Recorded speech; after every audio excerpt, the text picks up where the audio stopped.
whatever you wind up doing is exactly what you should be doing. And I have not behaved one single day of my life. Not one day of my life have I behaved, and I am fine. I need your help. I can't tell you what it is. You can never ask me about it later, and we're going to hurt some people. Whose car are we going to take?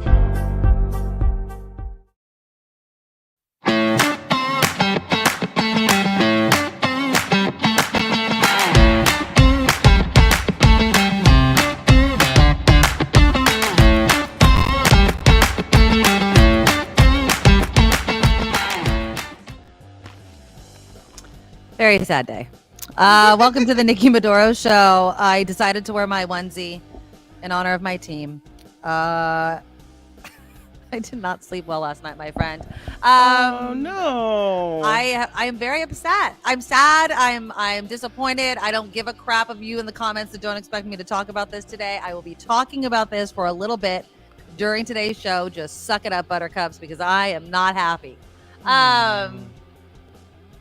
Yeah, it was a tough one. That was a tough loss yesterday. It was neither team. It was not that high of a scoring game, given the fact that we played like the game of field goals. Yeah, we played 5 quarters. Those guys were exhausted by the end. Kansas City was able to pull it off. That's it. We can go back if we didn't miss that extra point. If we didn't miss that extra point, yes, we would have won. Yeah, but we can go back to every friggin' play. So I'm not going to vilify anybody. I'm proud of my team. I can't, I couldn't sleep last night, Kim, because I'm like the mom. I was reading this article about Kyle Shanahan's mom and how she was being interviewed. I think it was by SF Gate. And she was just saying, I don't know what I'm going to say to him. And I don't know why it gets me all choked up, but I can't imagine my child being on the national, if not international stage and losing again. And how do you comfort your child? So if I think as a fan I feel bad, just imagine how they feel. I know they didn't win, okay, but I don't know how you can feel so sad about it because they came so close. It could really have gone either way. The thing went into overtime. It was only a matter of like 2 or 3 points. It was so close. It's not like they got blew out. It's not like somebody made some horrible mistake. Everyone made a few mistakes. They were very evenly matched. You really can't go away from this thinking, oh, we lost. You have to think of it as, oh my gosh, this really was very, very, it was the closest Super Bowl ever. I know. And, I'll say this. My team was in it. If I was not a Niners or a Chiefs fan, I probably would not have been that enthralled with the game because it wasn't high scoring, right? Our defense, both defenses were on point. Thank you, John, for the thoughts and prayers. Look, when we made this play, and I don't care if I might have to erase this, so anybody that watches the show live is just getting the benefit of it. When I saw this play, I was like, oh, my God, are we going to be able to do it? The best play, the trick play. Jawan Jennings, trick play. Christian McCaffrey. It's like everyone slowed down and just let him run into the end zone. When that happened, I was like, oh my God, there we go. Like, we're going to get into this rhythm. It's going to be amazing. But we just couldn't do it. And then when we, especially in the first half, when we thought that the Chiefs were kind of imploding a little bit with that fumble. And of course, I want your guys' take on this because Travis Kelce lost his crap next to Andy Reid. Here he is. He comes over to Andy. He goes, keep me in. What happened is on the fumble, he was not in the game. Noah Gray went in, and he had to block. Now, I know that passions are high. And I do, if you really look at it, it's not like he bumped him. Like he was holding his arm and just kind of aggressively came up to him. But you don't do that to your coach. You don't do that on your coach when everybody is freaking watching. I'm surprised that I'm very surprised that he didn't get reprimanded or sat down or something. Look, if they lost, there would have been a reprimand. They didn't. So it's all good. I'm sure there's going to be a conversation he was interviewed after the game. Travis Kelce was like, oh, you saw that? I was just, saying something of the effect of I love you or whatever. I love the game. Yeah, if they would have lost, it would have been a much deeper, a more serious conversation probably. And I'm sure it should still be. Travis Kelsey shouldn't do that to his head coach. I do think he was holding onto his arm, so it wasn't like he was trying to push him over. A lot of people are like, Taylor Swift, you should watch out for that guy. But again, the clock ran out on the game for us. I do feel like the announcers, if I could just bitch and moan right now, the fact that they called the Chiefs the underdogs was such BS. It was such a narrative that nobody believed. Nobody believed that the Chiefs were the freaking underdogs, but that's how they were portraying it. And then the announcers through a whole entire game are talking about the game as if it's the Chiefs to lose. It just, I don't know. I didn't like it at all. I thought that it was total BS. But again, it is what it is. I'm not crying about it. This is what happens. There's only one team at the end of every season that wins the Super Bowl. Somebody was saying they're like, it's a failed season for the Niners. And it is. I mean, yes, we did well. And yes, we got to the Super Bowl again. But if you do not win, that's it. It's just, you're just like everybody else that didn't go. So I don't know what hurts more, in all honesty. But yeah, it was a very tough loss. I did not sleep well. I literally went to bed. I got all your texts after I woke up. I was like, I'm sad. I'm going to bed. Like, I couldn't to bed so early. Even James looked at me. He's like, it's like 8:45. And I'm like, I'm going to bed. I'm like, I'm so This day is over. This day is done. I was over it. I did enjoy some parts of the Super Bowl. What did you think, Kim, of the halftime show? I kind of texted you in the middle of it. You I'm were like, kind of bored. meh. It's so funny because you weren't texting me that you were bored, and I had other friends texting me, this is the best halftime show ever. Really? Yes. It felt like music that you play. It's sexy time music. Yeah, it's R&B. That's what Usher is. No, but I mean, not like, if dance to it. It felt like music that, That you dance to. That they do a different kind of dance to. And I'm like, this isn't really making me want to get up and move. Like, this isn't really making me want to go, ooh, yeah, wasn't a toe tapping kind of good time. Yeah. But everyone else loved it, so I must be wrong. Yeah, no, I actually liked it. Although I was texting you, and I wasn't alone in my mistake. A lot of people were confusing Jermaine Dupri with CeeLo Green. So I'm sorry, Jermaine Dupri looks like CeeLo Green right there. Who is that dude? And so, well, it's the bald head. I'm not used to seeing Jermaine Dupri without anything on his head, I guess. Because now when I see a picture of Jermaine Dupri, I'm like, oh yeah, but no, so it was not CeeLo Green. I thought Alicia Keys did amazing. It was awesome to see Lil Jon and Alicia Keys and Ludacris and all of them out there. Her, awesome, right? Bay Area woman. So that was cool. I thought it was entertaining. Was it the best Super Bowl halftime show ever? Not even close. But I thought it was fun. Deidre did not like it. She did not like the halftime show. I mean, John says, I'm getting old. I had no idea who any of those people were. Well, I don't know how old you are, John, but I do feel like Usher, Ludacris, it was definitely millennial. Although my generation knows Usher and Ludacris and all them, I feel like it was kind of tapping the millennial generation more than me. I don't know. I thought it was okay.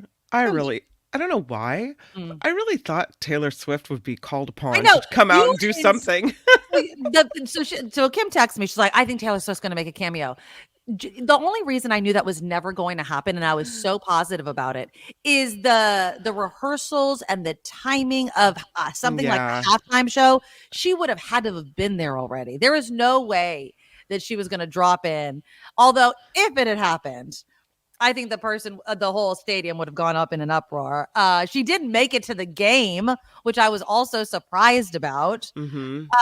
So yeah, you know what I'm also looking forward to, Kim?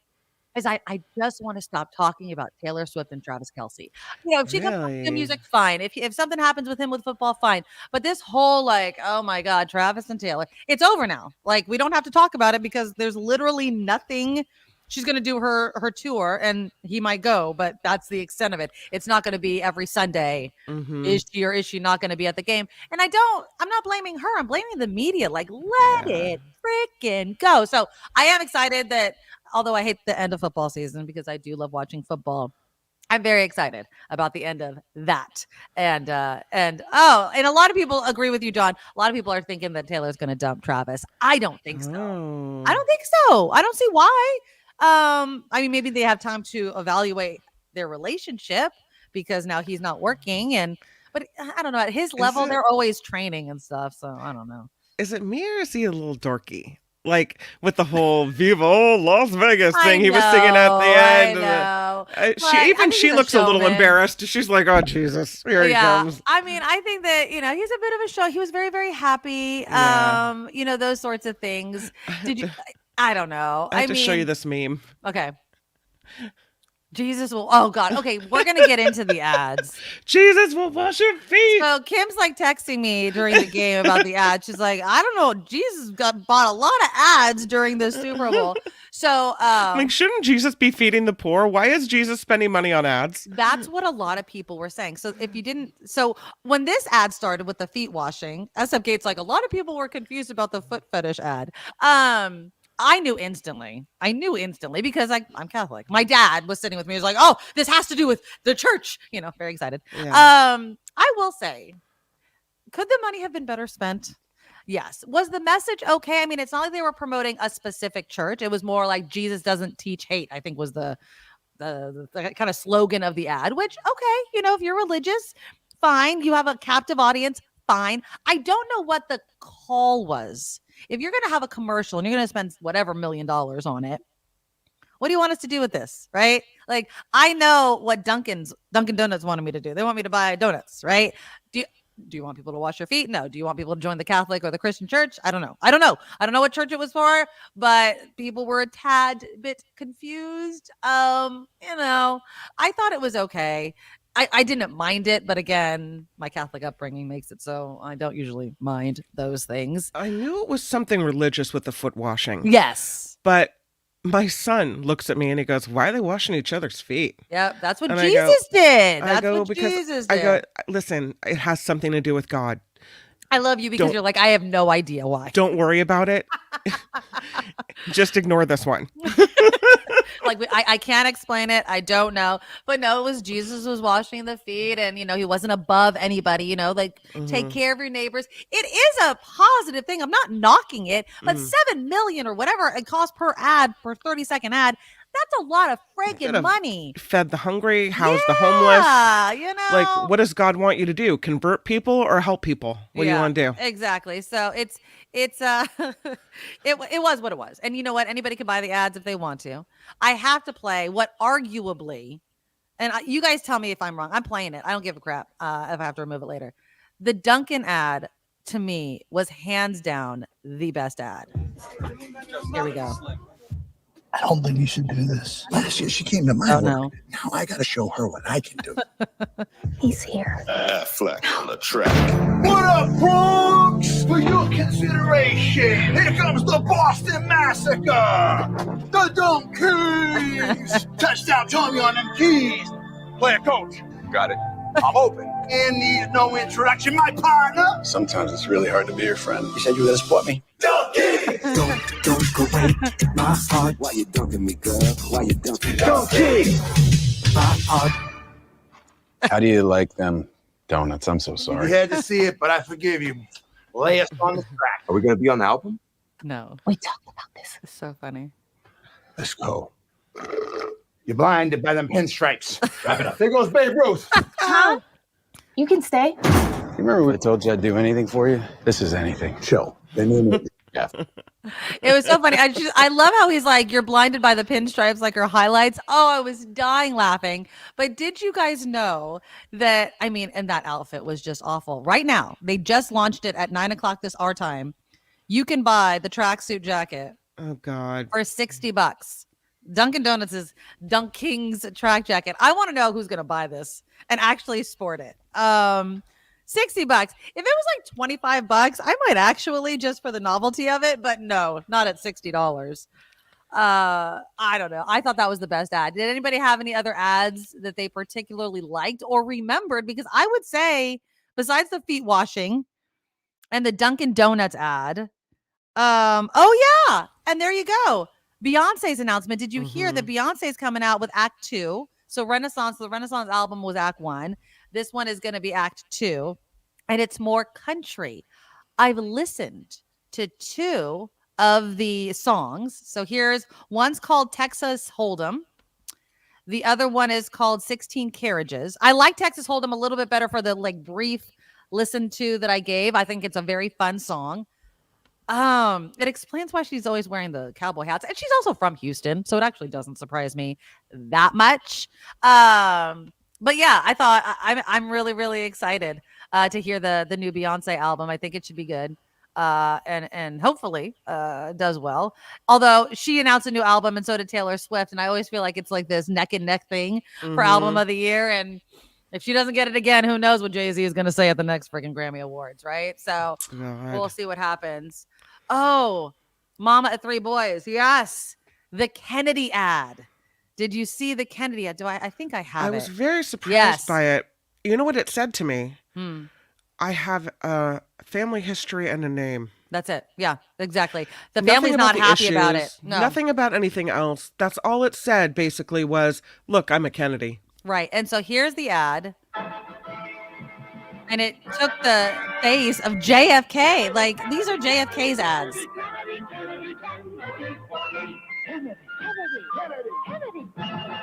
Do you want a man for president? I mean, seasoned through and through, a man who's old enough to know and young enough to do. Well, it's up to you. It's up to you. It's strictly up to you.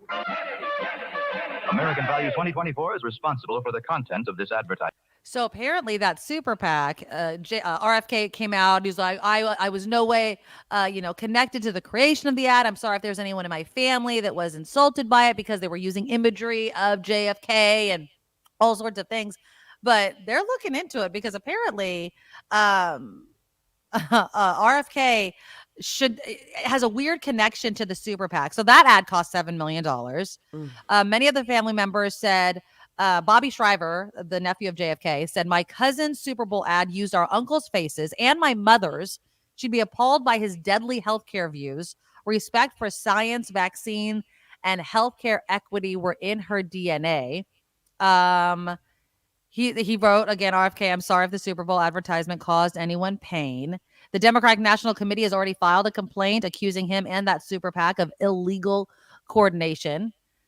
So I don't know. I mean, does anybody think that RFK is really going to be the choice for a lot of people, that it's threatening anybody else in the contest? No, but I do think it's bad taste. It really, really is. And without working together and making that ad, like this ad was approved by me, I think it's just tacky and in poor taste. And yeah, nobody of the Kennedys is supporting RFK. Nobody in his family is supporting him. So to use the Kennedy name, imagery, and those sorts of things, it's tacky at the least. You know, what did it tell you? What did it Nothing. tell you about him? Kennedy. Except he's That's a Kennedy. It. Yeah. It said vote independent, so I got that. But the whole thing, even down to the voiceover at the end, was like an old-fashioned 1950s voicer. Yep, right? Exactly. So you wanted me to take me back in time to make me feel Kennedy-ish. That's all you got? That's all For you $7 got. million, that's all you got. I'm a Kennedy? No. You just squandered your money.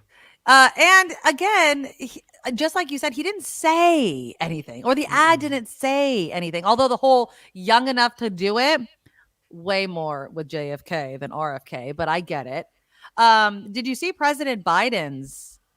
I wouldn't call it an ad. He didn't do the interview, right? Like he didn't do the pre-Super Bowl interview. Here he is, though, trying to reach out to people regarding one of the biggest criticisms, of course, which is the inflation. Super Bowl Sunday. If you're anything like me, you like to be surrounded by a snack or two while watching the big game.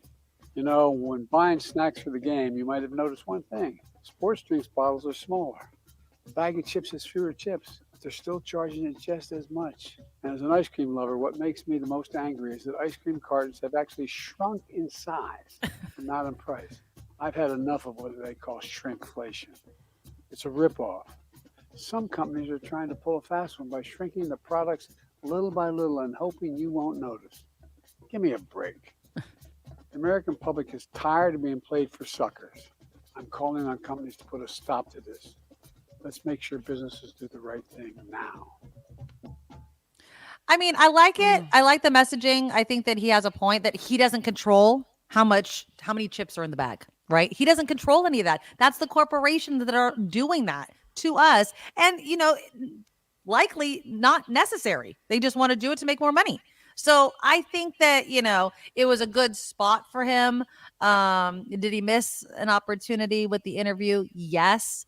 Later on in the show, we'll of course talk about the news that came out on Friday regarding the criticism of his memory, which I do also think is unfair. But then Donald Trump isn't doing that well himself. Going after Nikki Haley's husband, who's deployed. Like he said something to the effect that he deployed to get away from her. He's such an ass. I mean, who isn't offended by that? Originally he said, it's like you don't even know. He said, where's her husband? Where is he? He's Where is missing. he? Yeah, exactly. He's missing. No, you know who's missing? Melania's missing. Yeah, that's Who's true. not Where's on the Melania? campaign trail? Very good. Melania's getting her nails done and practicing her scowl in the mirror. Exactly. You know where Nikki Haley's husband is? He's Deployed serving the United States of America, you asshat. Yeah, exactly. And so I don't feel like, and again, though, and I'll play you it after Kim's headline, Nikki Haley, she still supported Trump after his last criticism, or one of the last criticisms of like John McCain, right, in the military. And like he doesn't support losers and blah, blah, blah. A guy that never served the country a day in his life with the military. So it's very insulting that he does something like that. And again, is it going to stick to him? Are people that love the military and all that going to call him out for it? Probably not. But the hypocrisy there is very, very thick. Okay, let's do some more headlines. We'll talk a little bit about, the criticism of Nikki Haley and that sort of thing. Also, Kim sent me this story regarding book banning. Now, I do not support book banning. I don't believe in censorship, but I think this might fit the category of, okay, gosh, it's not supposed to be in the library. It's never been in the library before. I don't know why we would want this to be in the library now. So we will definitely talk about that. Also, you guys, I forgot to say, click the thumbs up button. Show your support for the show. We really, really do appreciate it. The super chat is live. If you look for the $ under the live chat box, you can give us a super sticker, super comment, super thanks, and we get money that way for this 100% crowd-funded show through that.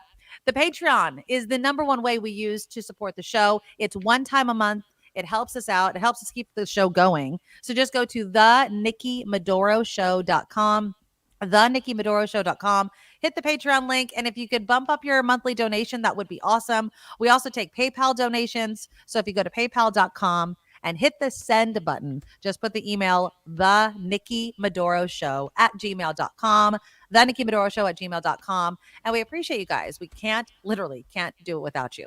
Okay, let's do some headlines with Kim. Now, from around the world to up your street, the Nikki Medoro Show presents News Czar Kim McAllister. Well, we'll start with Trumpity Trump. The former president is facing more fallout over his weekend comments on NATO. During a rally in South Carolina, Trump warned NATO allies that as president, he would encourage Russia to do whatever they want to member countries who are not spending enough on defense. What the hell are you talking about? Just let it sit there for a second because what? Oh what? My God. Yeah. What? President Biden said Trump is making it clear as day that he will abandon NATO allies if he is elected president. Yes. Yeah. And the NATO Secretary General said such comments put American and European soldiers at risk. And he doesn't care. He doesn't care the weight that his words have, not just nationally, but internationally. And this is the guy that wants to be president again? Don't get me started. You guys know how I feel. A new poll, shows a large majority of Americans feel President Biden is too old to serve in office. The ABC News Ipsos poll conducted after a special counsel's report noted that President Biden's memory has some lapses. It found 86% of people asked believe that age 81 is too old to serve in the White House.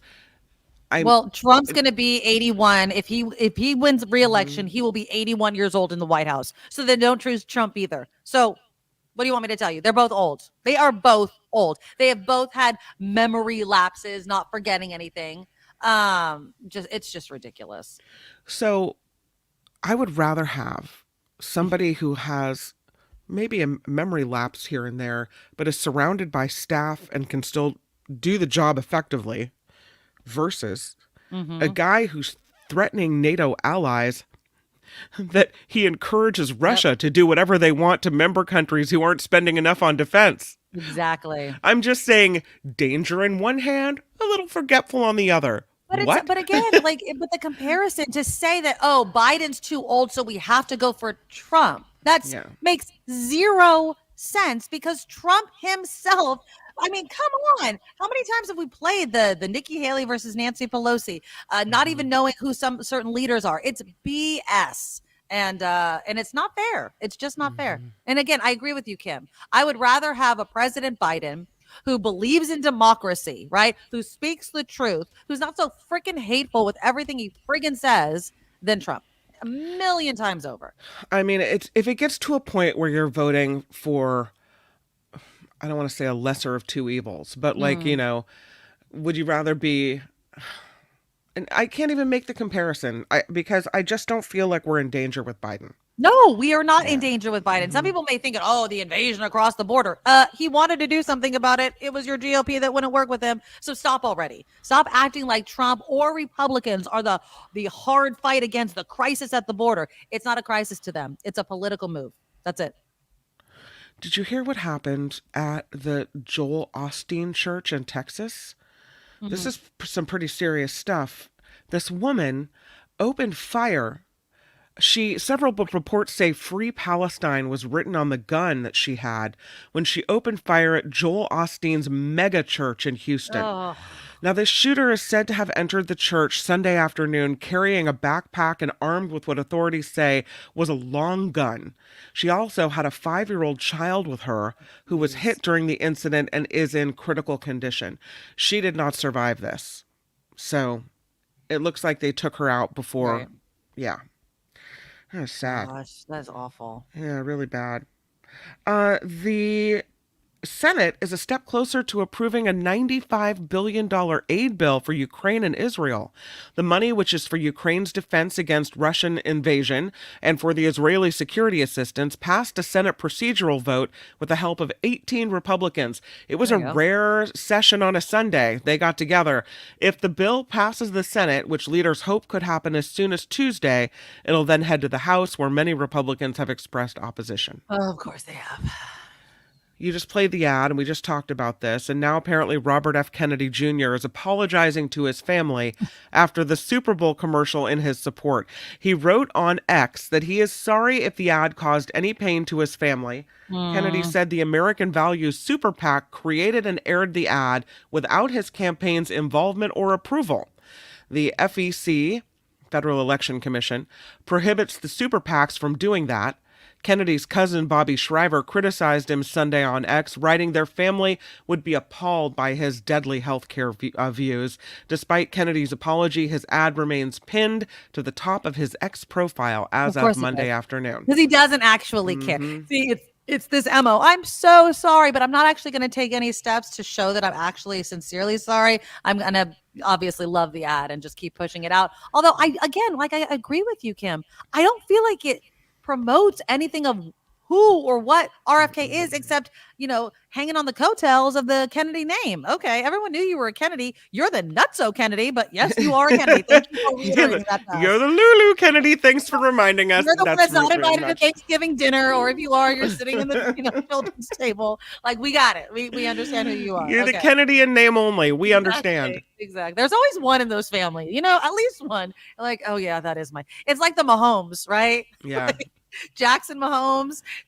Did you see the video of him? I guess Brittany Mahomes, Patrick Mahomes' wife, was at some club trying to get and partying up, and the security wouldn't let Patrick Mahomes or Jackson Mahomes. I thought that was at the game. Was not no, at the game? It was the night before. They were at this, I don't know. I think the artist was Future. I don't know who that is.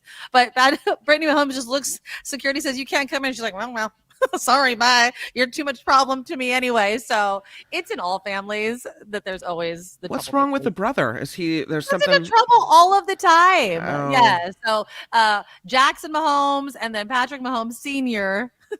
They're just bringing Patrick Mahomes Jr. all kinds of bad publicity, and so I'm sure they're just trying to distance themselves a bit from all that. Wow, I had no idea that happened. Yeah. Patrick Mahomes, no. He's just bad headline after bad headline.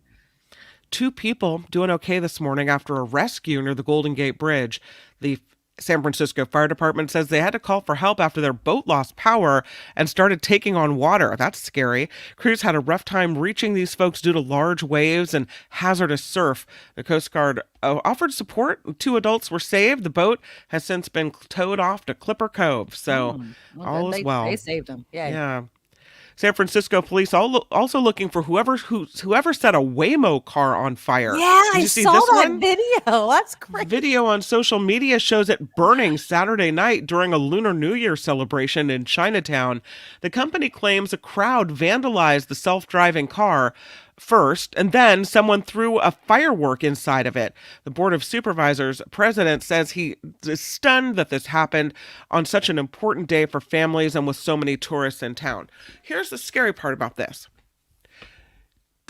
They tell you if something happens like this, or if some people attack the car, that you're supposed to stay inside of it with the doors locked. Okay. Can you tell if there is a passenger in the back when you get in? I mean, are the doors that's a good tinted? point. And what happens if they set a car on fire and someone's back there and the doors are locked? How do you unlock the car door? Is it safe that you can get out? I would assume that you'd be able to get out of the car on your own. I would assume that they don't lock the car and you can't get out if you're inside the car, because that would be a safety hazard. Like anybody in the car should be able to get out of the car at any time. My question is, and I don't know if you mentioned this, but was the Waymo car disabled at the time? Was something going on with it? And that's why people had the opportunity to first graffiti it and then put a firework inside of it? Like, how did this start? So I don't know how it came to rest, but I do know that it has sensors. And so if it senses people around it, it comes to a stop. Well, and then again, if more of these types of cars are on the road and there is nobody inside of it and people just hate them, without a driver to kind of get away, you could be seeing more of these cars being torched, which is kind of nuts if you think about it. Mm-hmm. They're kind of like sitting ducks out there. Yeah, that's what I mean. Like, yeah. If it was Waymo, I'd be like, are we factoring in the loss that this is going to have as people get frustrated? Because again, these cars, even though Waymo is not cruise, people just, I think, have very strong feelings about autonomous vehicles. So obviously, graffiti, blowing it up basically with a firework, it's kind of nuts. It doesn't seem like people of San Francisco really are embracing them. No, well, it's and so you saw when protesters were setting cones in front of them to stop them, because the sensors on the car would see the cones, and then they would stop all these cars. They weren't setting them on fire then, but now they are, apparently. Wow, crazy. I have to say it, and I'm sorry to bring it up again, but yeah, I know. California, though, so proud of the San Francisco 49ers. We are. Governor Gavin Newsom posted that on social media after watching last night's heartbreaking Super Bowl loss up close. He was in Las Vegas, says the team brought passion, energy, and grit to the field. He cheered for them for a game well fought and sent congratulations to the Kansas City Chiefs, who won in overtime with a score of 25-22. So close. Yeah, sucks. I don't know if you want to do this. You have to, big Super Bowl night. You're partying. You've won the Super Bowl in this case. It's a big deal, but no. You have to get on a plane and fly your rear end to Disney World.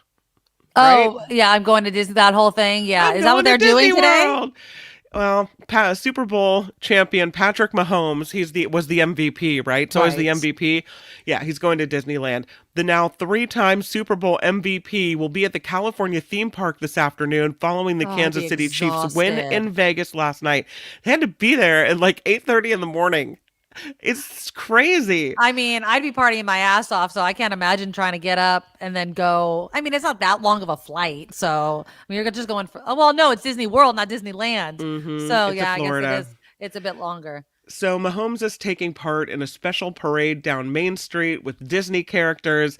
Last time he had, his wife and kids there. I would imagine that would be the same thing again, but. Imagine how exhausted you would be after all that.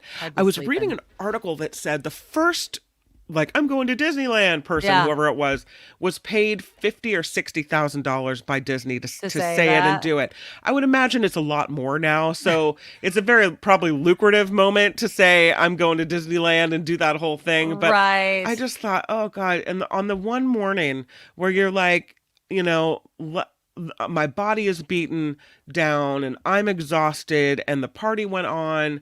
Could I just sleep for 5 minutes? Right. Oh no, it is Disneyland. People are saying it's Disneyland. They're not. Disneyland? It is Disney. Well, that's better Yeah. than Disney World. Well, one, Disneyland is smaller than Disney World. So if you have to like do all this walking, I want to do it in Disneyland, not Disney World. So yeah. Given how much Disneyland costs nowadays, who knows if he even got paid, Kim? Like, you just get a ticket. There you go. It's just that. But he also has kids, so I'm sure they're stoked. And, you know, he's going to make his appearance. And I can only imagine once his appearances and photo ops are done, the guy's going to go take a nap. I mean, but maybe not. Who knows? He's flying high. He just won the Super Bowl. So we'll see. Wait, I have it. Are you ready? I have it. Okay, Here he is. okay. Patrick Mahomes, you and the Kansas City Chiefs have just won the Super Bowl. What are you going to do next? We're going to Disneyland. Hey, me. That's That's why, what he's could saying. you hear that? That's all Hey, I got. me. We're going to Disneyland because you're giving me a buttload of money. That's why we're going to Disneyland. Exactly. That's That is funny. it. This report is sponsored, crowdfunded by you. So thanks for all you guys do for this Nikki Medoro show. guys. And thanks for putting up with me on Friday, too. I appreciate that. You can You're find awesome. us at thenikkimedoroshow.com. Thenikkimedoroshow.com is where the Patreon link lives and the PayPal link lives, and that's really how this show survives. Thank you for all the super chats and super stickers that you do as well. I'm Kim McAllister. This is the Nikki Medoro Show. And thank you guys so much for your support and for bumping up your guys' donations. We really do appreciate it.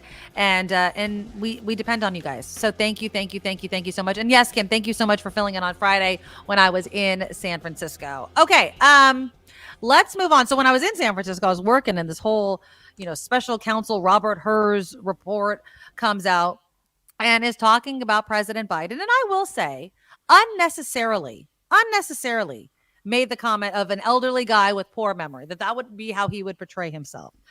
I don't know who he was trying, Robert Hur. I think it's Robert, right? Robert Hur was trying to, please, if he's a Trumper or something. But to make that comment when we're really just talking about classified documents is BS. Jill Biden, First Lady Jill Biden, pissed off about it. She thinks that she said over the weekend, I hope you can imagine how it felt to read that attack, not just as Joe's wife, but as Beau's mother. Because remember, apparently, Joe Biden was just asked what the date was of Beau's death. And I think Biden said something to the effect of, you don't really need to know that. She says, I don't know what this special counsel was trying to achieve. We should give everyone grace. And I can't imagine someone would try to use our son's death to score political points. His report claimed Biden did not remember, even within several years, when his son Beau died. She said, if you've experienced a loss like that, you know that you don't measure it in years. You measure it in grief. May 30th is the day forever etched on our hearts. It shattered me. It shattered our family.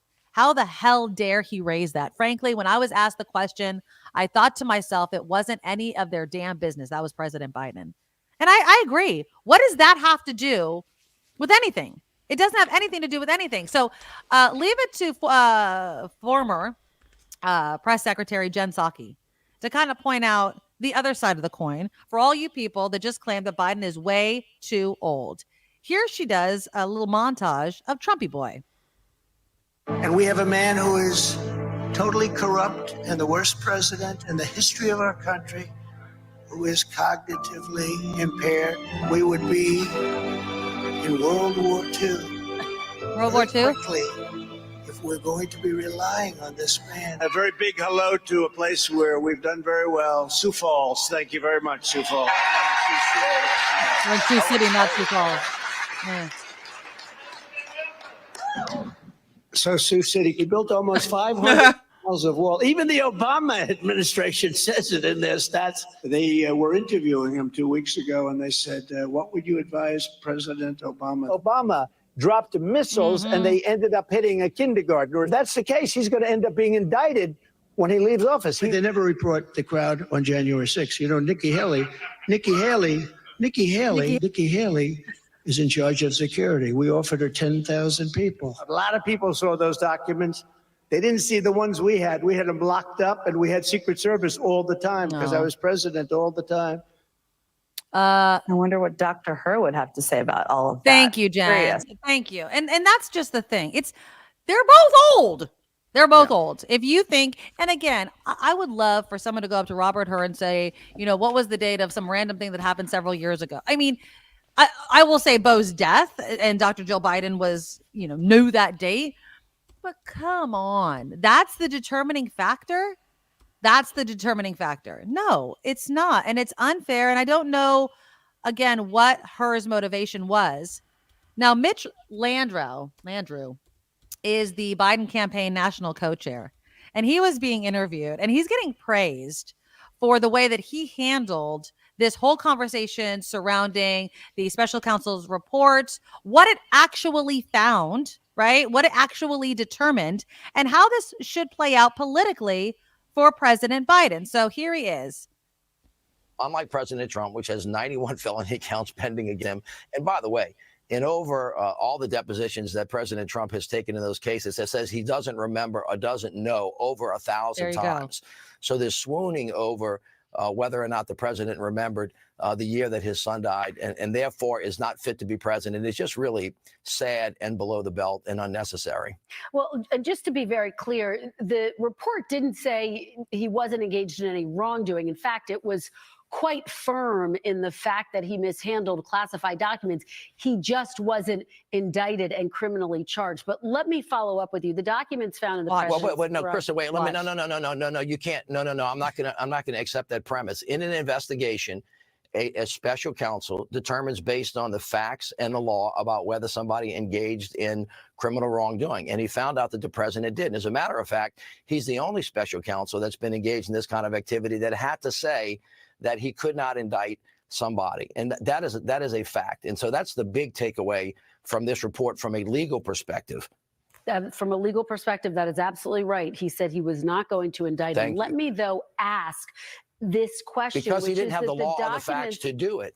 Right. Well, right. But he did say that classified documents were mishandled, and he said that national security could have been jeopardized. But let me ask you this, because the documents. But Kristen, he didn't say national security. No, ma'am. I'm sorry. He didn't say national security was compromised, and you just heard from the Secretary of Homeland Security, but it was not. But it was not, and that's important to say. Was not engaged in criminal activity. To be distinguished between the former president, who right now has 91 felony counts pending against him in 4 different cases. So let's just keep the facts right, and let's not make false comparisons between the two, which unfortunately people do a lot of these days.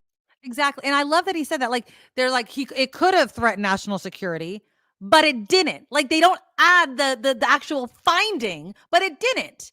Unlike Trump, who lied, as you saw in that speech that Jen Psaki was talking about, Secret Service, we have all these classified documents locked up. No, you didn't. They were in your toilet, right? Like, stop acting like you're telling people the truth. You're not telling people the truth. And unfortunately, MAGA people, Trump people will not hear it. They will bend themselves, they will contort themselves into a pretzel to make it so their dear leader isn't charged, isn't held accountable for anything, absolutely anything. Randy says, I had security clearances back in the day, and if I had done what either Trump or Biden did with classified docs, I'd have lost my clearances and probably been jailed. Now, again, there's also a difference, though, Randy, between what Trump did and what Biden did. Biden found the documents, handed them over very quickly. Like, there you go. Here it is. Worked with it. What did Trump do? Right? He had people moving those classified documents around. He was hiding those documents. He was hiding the truth from people. Now, I'm not saying that if Biden was found to do something wrong, he shouldn't be held accountable. Of course he should. I think anybody in power should be held to the same account as any other American would. Absolutely. But this special counsel report found that while it could have threatened national security, it did not. And he did not seek to file any charges against Biden, and that is important to remember. We just have to be fair. Did you see what Mitt Romney said? Mm-mm. He came out on, I don't know what day it was. It was must have been the same day the report was issued. And he said, I've worked with President Biden and I haven't seen anything that's abnormal before. It was like President Trump saying Nikki Haley 3 times instead of Nancy Pelosi. Sometimes, he said, you just say the wrong word. Sometimes you do. Sometimes you're just, have a brain fart. Basically was kind of, I think, coming to both of their defense in this case. Sometimes you just say the wrong word. He said, the 80s is kind of a tough time thinking of running the country, and Donald Trump is not a lot younger. So exactly, yeah. He's not younger. And then again, it's this whole idea of who should run for president. We talked about this, Kim. We don't like Nikki Haley. Well, pardon me. We don't like Kamala Harris, Kamala Harris presidency, blah, blah, blah. But did you see this? Michelle Obama is trending. Michelle Obama is trending. And the reason why is she actually does better in polling of who should be the candidate for president. She's higher than Nikki Haley. Now, I don't know what this says about politics. Michelle Obama will not run for president. I don't know why people keep throwing her name out as if she wants anything to do with politics ever again. I really don't think that Michelle Obama wants to touch it with a 10-foot pole. I think she'll campaign for Biden. But do you think that it serves Biden well to have Michelle Obama poll as well as she does when it comes to being the next president? And what if, I don't know. What if you were polling even higher than Trump, and you knew you had no interest in running for president? Right. You've been in the White House before, and you don't want to open that can of worms again, exactly. right? But you're the only chance at saving America from Trump. Yeah. I mean, I still don't think I'd be able to do it. You got to do it. You got to do it. No. Okay, so hold on. If you're the only chance in the poll that shows, in a reliable poll that people trust, in multiple polls, right? Do you really think that Michelle would be able to beat Trump this late in the game, though? Isn't that why President Biden ran initially? Because the polls were showing he was the only one who could beat Trump. So he was like, fine, I'll take one for the team. Fine, I will. He's always wanted to be president. I'm sorry. Biden always wanted to be president.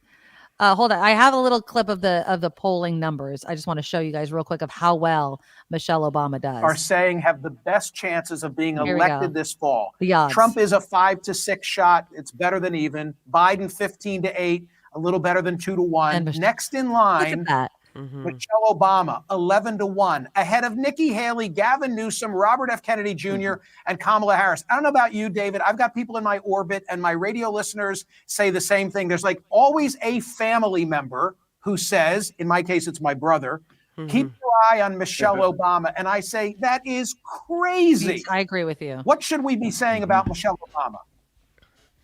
Well, here's what I know. Michelle Obama loves this country. She's a brilliant person and a brilliant communicator, but she was a conscript to politics. She never was interested in a political life. Even when Barack Obama was a young politician, she really didn't participate much in his campaigns. I was with him in his Senate campaign in 2004. I think she showed up twice in the whole campaign on election nights. So, she is not someone who likes politics. She doesn't like the tone and tenor of politics. And I would be floored if she would consent to that. Absolutely. I agree. David Axelrod right there. I don't think that, I don't think in a million years she would run. I don't think she wants to go through that crap again. I mean, gosh, it is so much easier to be a regular American citizen, say whatever the hell you want to, than have to be under that microscope that is politics, let alone the presidency, and running again. Although I will say, I can see if she would have done this earlier, if Biden had made her his VP, than Avi, but not now. Michelle Obama, one, doesn't want it. Two, she's not going to step over basically Kamala Harris, right? Like, no, that's just, none of it would ever happen in a million years. So people should just stop thinking it's going to happen. I think I think polls like that are to drive divisions within the Democratic Party. And to make Biden look weak and ineffectual, like, oh, look, here's another Democrat that would do way better than President Biden. But I don't know why we don't do the same thing with Trump. It's like it's Trump or nobody.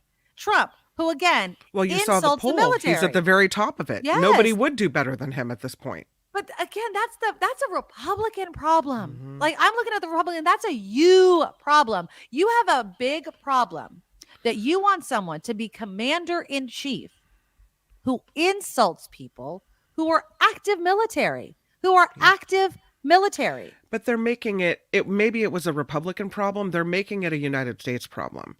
They're making it an all of us problem. We can't let that happen. That's danger. That's danger, Will Robinson. We can't.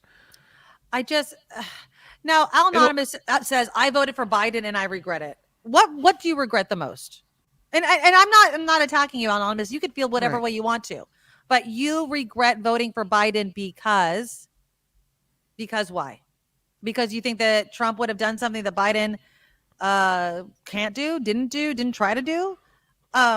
What honestly has Biden done or not done that pissed you off? Now, we can talk about the border, but again, Biden's trying to. No, whatever. No president's been able to handle the border, so I don't think that's a fair criticism. But what else, Al Anonymous? What else?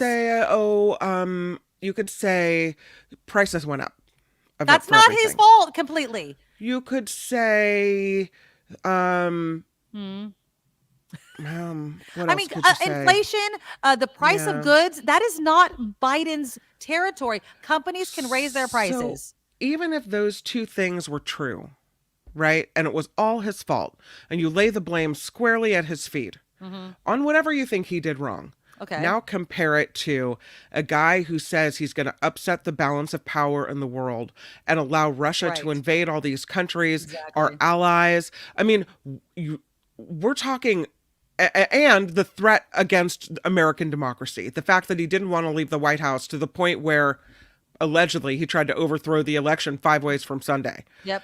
Right? So, I mean, the scales, I don't. Exactly. So I'm paying more for Doritos, but I got my American democracy. Exactly. Yeah. Now, you don't have to agree with every policy that Biden has. I say this so many times when we talk about politics. Let's debate policy. But there are things that disqualify someone from the presidency, and I think Trump has done it a million times over. Now, again, Trump came out, well, I think this was over the weekend when he was talking about Nikki Haley's husband, saying, where is she?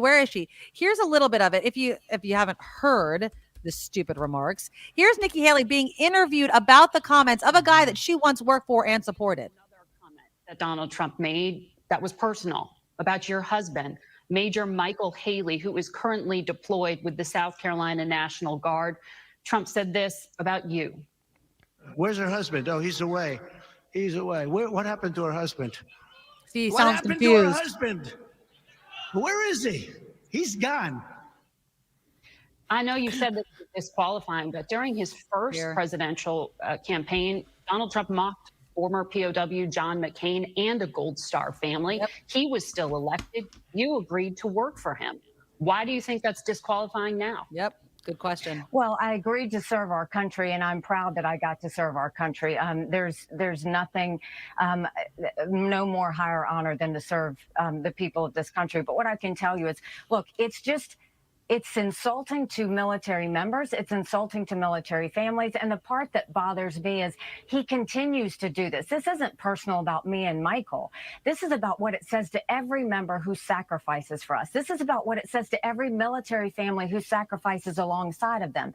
We can't have someone who sits there and mocks our men and women who are trying to protect America. It's a pattern. It's a pattern of chaos. It's a pattern of irresponsibility. It's a pattern of just saying things that are not helpful in strengthening America.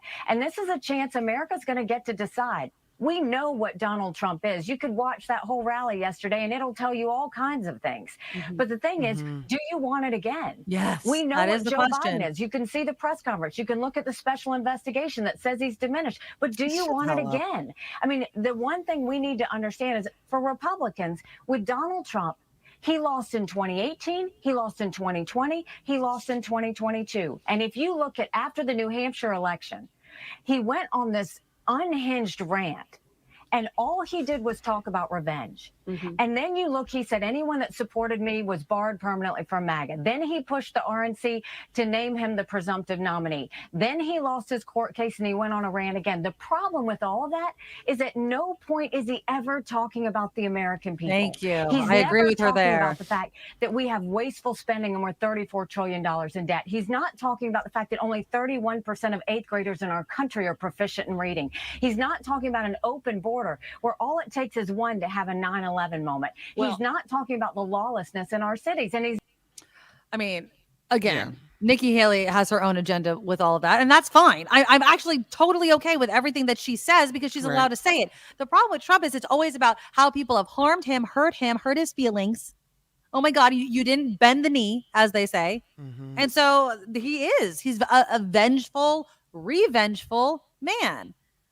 Again, Republicans, do better. Have better candidates. Have better representations of what you want an American to be like. I feel like there are so many Americans that do not support Democratic policies, which they are allowed to do, okay? There are so many that they're like, well, because I don't support the policies, I have to get in the dirt and the mud and the crap with this guy. And you don't have to. You just have to find a better candidate. You just have to find a better representative of your ideals. Donald Trump should not be that. I feel like people talk themselves into, oh, I do locker room talk. I speak harshly. No, you don't have to be that person just because that's your candidate. You can call that person out because you shouldn't be in a cult. Like, there are things that you as an American should do, and that is to speak truth to power. That's it. And they're too weak. MAGA and Trump supporters are too weak to call out what they know, I would imagine, deep in their hearts and souls, that guy is an asshat who doesn't deserve to be president. But they're too scared to say it. Well, and they're scared because they give him this power over people. Yeah. Right? When you go against him, you're voted out. You go against him, like all of a sudden all the bad things happen to you. And so you better get in line and you better, follow along. Otherwise you're facing consequences you don't want to face. It frustrates me because, again, it used to be so disqualifying. We were talking about my Roman Empire with Howard Dean and his old moment. And that was all it took to be kicked out. Now, Donald Trump, a former president, insults active military. Yeah. Major Michael Haley serving a year-long deployment in Africa. He insults him. He insults the family. And where are all these so-called patriots? Where are these so-called Americans that believe in this country so much that there's only one national anthem? And how dare there be another one? And you have to respect our military. Don't take the knee. Where are all of you when your dear leader insults the same military? Where are you? That's what drives me nuts. You're full of crap is what you are. You're full of crap. I've always had a problem with this, that somehow Republicans are more patriotic than Democrats. They put a flag on their lapel and all of a sudden they win that prize. Somehow, we're the party of patriotism and the American truth, justice, and the American way. And look at those liberals wearing Birkenstocks protesting over there. Exactly. Right? That's the vision in your head. But the truth is, Democrats are every bit, if not more, patriot now, especially now, than Republicans. I mean, the truth is, if Republicans should be shocked by this, should be mortified by it, yes, should be mortified that many of them, because a lot of members of the military are conservative, right? Mm-hmm. That you're lining up behind a guy that doesn't respect your service. Mm-mm. and never has been there himself. I don't want to say you have to serve the military to be president, but for someone that would insult a military he himself deferred from serving in is a bit rich. We're not just talking didn't serve. We're talking, he was of Vietnam era and managed to have spurs himself. Yeah. And it was all very questionable. And so for him to then stand up and, the word isn't even criticize. It's kind of roast someone for serving overseas. Exactly. It's outrageous how you could support someone. This should be that. I mean, that's more, as you were saying, worse than any yell and voice crack, right? Exactly. Come on. Yeah, it's This is a person who's the commander-in-chief of the U.S. Armed Forces. I wouldn't want to serve that commander-in-chief if I was in the military. I wouldn't want to serve somebody who never served and then insults active military and former military. Like that it's disrespectful. It's so disrespectful. But yet he acts like he is the best, most truest American, and it's a bunch of BS. So again, we'll see what happens. Super Tuesday is around the corner. I don't know what's going to happen. I really, really don't. I'm scared. I really am scared, but I really do believe once again that the true Americans are going to see through Trump's BS and once again make sure he is not president of the United States. A lot of people were pointing to kind of mix the both things we were talking about. In 2020, it was the Chiefs and the Niners. Chiefs beat the Niners. And not saying that that's good news for us, but if we're going to have a repeat of something, let's just hope that Trump also loses again. Let's just hope he loses again. I can't imagine what he's going to do to this country. I really don't. If Trump wins, I don't know. And I don't want to be like hair on fire, but you got to get your ass out and you have to vote. That's it. That's hair on fire is right. Hair on fire is right. We are at complete and total risk here. Mm-hmm. And I don't think we're exaggerating. I really don't. I mean, again, like Nikki Haley was talking about, all he talks about is revenge, revenge, revenge, and anybody that has hurt him and turned away from him. And it's ridiculous. So, okay. Well, that's all enough for Trump asshat. I don't want to talk about him anymore. Let's bring it a little bit, not closer to home, but a different type of topic. And again, although I will say has some sort of political leanings, and this has to do with what should be allowed inside public libraries. Okay, Kim, you're the one that sent me this article. Mm-hmm. Now, I'm going to say this. Hold on. I want to show you the image. I didn't save it to the computer, but let me just share my screen. Okay, so this is the book. I don't even think I need to show you the actual picture of the book because the title of this book, Bang Like a Porn Star, Sex Tips from the Pros. Okay, that's the name of this book. And basically, from what I gather, the book is trying to give tips and tricks if you're, taking tips and tricks. I don't know. It's basically a porn star's advice to those going into the business, I guess. That's kind of what this book is. There are images in it. And it ended up in a Missouri public library. Okay. And obviously it has been found and people are up in arms that not only was the book there, but that other copies were being ordered to then put in the library. Here is my question. Is there any type of book that should be banned? Because if you ask me that question just straight like that, should any books be banned? I would say no, right? But does every book need to be available in a library? I go to the library all the time. Do you want to know what I never see in a library? An adult section. An adults, I'm putting that in quotes, section. I can't get Hustler or Playboy at the library. I can't. Now, maybe there's libraries where those are offered. They're not at any public library that I've been in. Okay. So am I being hypocritical here by saying, you know what, maybe pornography shouldn't be allowed? Because there is a law regarding obscenity and obscene titles and whether or not they can be basically removed or protected by the First Amendment. And apparently in 1971, the obscenity precedent was set, okay? For something to be obscene and not covered by the First Amendment, it has to have three things, okay? It must appeal to sexual appetites. It must lack serious literary, artistic, political, or scientific value. And it must describe in a patently offensive way sexual conduct specifically defined by the applicable state law. The book that we're talking about, Bang Like a Porn Star, apparently the author, this guy, Gesecki, I don't know if I'm pronouncing his last name right, he was kind of shocked to learn that the book was in the library. He first found out about the controversy because of a Google News alert that like tipped him off for it. But it doesn't seem to me that he's too confused by what the controversy is. But I don't feel like this kind of book does belong in a library. Am I being hypocritical in that? It's not a school library. No, it's a public library. It is a public library. And he said he was surprised that it wasn't on a higher shelf. Right? The shorties that want to keep it away from kids, you know. Right? But I guess I don't have a problem with porn in the library.